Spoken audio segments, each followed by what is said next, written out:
இயேசுவின் ஜெயம். Praise Lord my dear brothers and sisters. இந்த நாள்லையும் ஆவியானவர் உணர்த்தின காரியம், தர்மம் பலன் தருமா.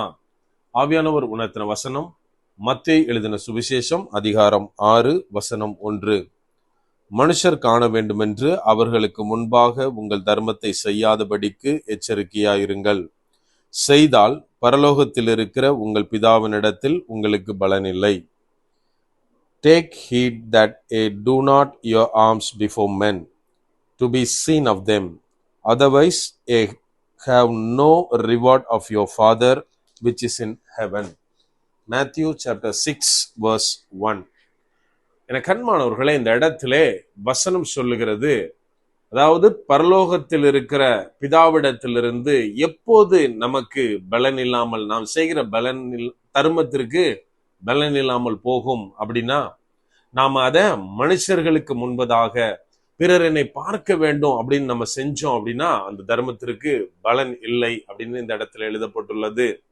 நாம் இந்த நாட்களில் நாம் செய்கிற தர்மத்தை என்னமாக நினைக்கிறோம், எப்படி செய்கிறோம், நம்ம கொஞ்சம் யோசித்து பார்க்கணும்.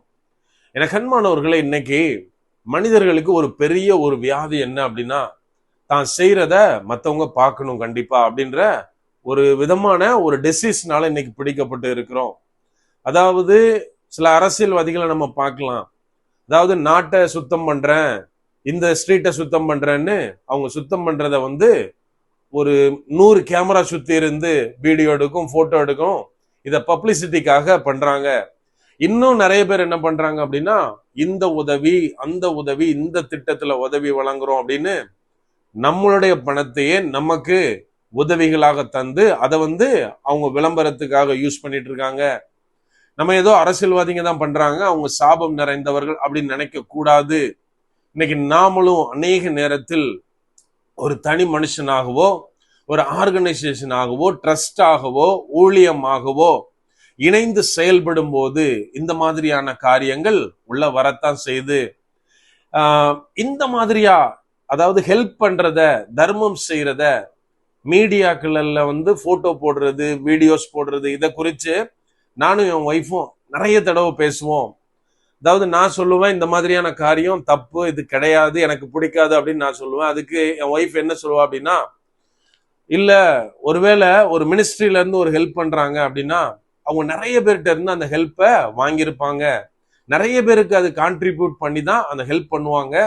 ஸோ அவங்க இந்த மாதிரியா பிக்சர்ஸ்லாம் வெளியில அவங்க பப்ளிசிட்டி பண்ணினாதான் அவங்க கான்ட்ரிபியூட் பண்ணவங்களுக்கு ஒரு கணக்கு கொடுத்த மாதிரி இருக்கும் அப்படின்னு நிறைய நேரத்துல சொல்லுவா. ஆனா நான் என்ன நினைப்பேன் அப்படின்னா, இந்த காரியத்தை குறிச்சு, இப்போ என்னோட மினிஸ்ட்ரிக்கு ஒரு 10 பேர் கான்ட்ரிபியூட் பண்றாங்க, அது மூலமா ஒரு ஹெல்ப் பண்றோம் அப்படின்னா, அந்த 10 பேருக்கும் இண்டிவிஜுவலா பர்சனலா நான் என்ன ஹெல்ப் பண்ணேன், எந்த இடத்துல யாருக்கு, எல்லாத்தையும் இண்டிவிஜுவலா சொல்லணுமே ஒழிய சோசியல் மீடியால பப்ளிக்கா எல்லாரும் பார்க்கும்படி போடக்கூடாது அப்படின்னு என்னோட கருத்து. எனக்கு அன்பானவர்கள், அதைத்தான் இந்த இடத்துல தெளிவாக எழுதப்பட்டுள்ளது. நான் ஒருவேளை தானம் செய்யும் போது, தர்மம் செய்யும் போது, பிறருக்கு உதவி செய்யும் போது மனுஷர் பார்க்கணும் அப்படின்னு நான் கொடுத்தேன் அப்படின்னா அதுக்கு எந்த விதமான பலனையும் பிதா தரமாட்டார். நம்ம இன்னைக்கு என்ன மாதிரியா நினைச்சு பண்றோம்? இன்னைக்கு நம்ம அநேகர் செய்யற காரியம் என்ன தெரியுமா? என்னுடைய பேர் வெளியே வரணும், என் முகம் பப்ளிக்கா மற்றவங்களுக்கு தெரியப்படுத்தணும், என் ஊழியத்துக்கு ஒரு அட்வர்டைஸ்மெண்டா இந்த காரியம் இருக்கணும்னு அநேக உதவிகளை பிறருக்கு செஞ்சுட்டு இருக்கோம். எனக்கு அன்பானவர்களே, தெளிவாக இந்த இடத்துல எழுதப்பட்டுள்ள காரியம், இதனால பலன் கிடையாது.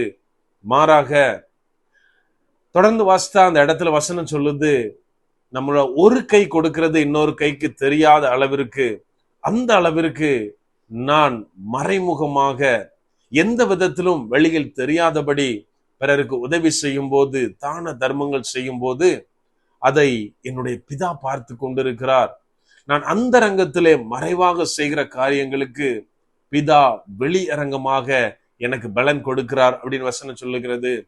ஆகவே எனக்கு அன்பானவர்களே, நாம் இன்னைக்கு உதவி செய்கிறவர்களாய் இருக்கலாம், பல ஊழியத்தை தாங்குகிறவர்களாய், பல மிஷனரிஸை தாங்குகிறவர்களாய் இருக்கலாம். அதற்காய் தேவனை துதிக்கிறேன். ஆனா நம்ம செய்கிற உதவிகள், நம்ம தனியாகவோ ஒரு குரூப்பாகவோ ஒரு ஆர்கனைசேஷனாகவோ நம்ம செய்கிற உதவிகள் மற்றவர்களுக்கு எப்போது தெரியாமல் ஒரு பப்ளிக்கா அதை சோசியல் மீடியால போட்டு அப்படி இப்படின்னு எனக்கு புகழையோ அட்வர்டைஸ்மெண்ட்டையோ நான் தேடாமல் இருக்கும்போதுதான் தேவன் அதற்கு பலன் கொடுக்கிறவராய் இருக்கிறார். அப்போதுதான் நாம் செய்கிற தர்மங்கள் நமக்கு பலன் அளிப்பவையாய் மாறும். அப்படியே கண்களை மூடுவோமா? அன்பான ஆண்டவரே, இந்த நேரத்திலே அப்பா உம்மை நோக்கி பார்க்கிறோம். ஆவியானவர், நீர் எங்களோட இருக்கிறீர், அதற்காக நன்றி செலுத்துகிறோம். அப்பா, நீர் எங்களை ஆசீர்வதித்திருக்கிறீர், எங்களை நிறைவை காண செய்திருக்கிறீர். அந்த நிறைவிலிருந்து தகப்பனே, உமது ஆசீர்வாதத்திலிருந்து மற்றவர்களுக்கும் நாங்கள் ஆசீர்வாதமா இருக்க ஆவியானவரே நீர் எங்களுக்கு கற்றுத்தாங்க.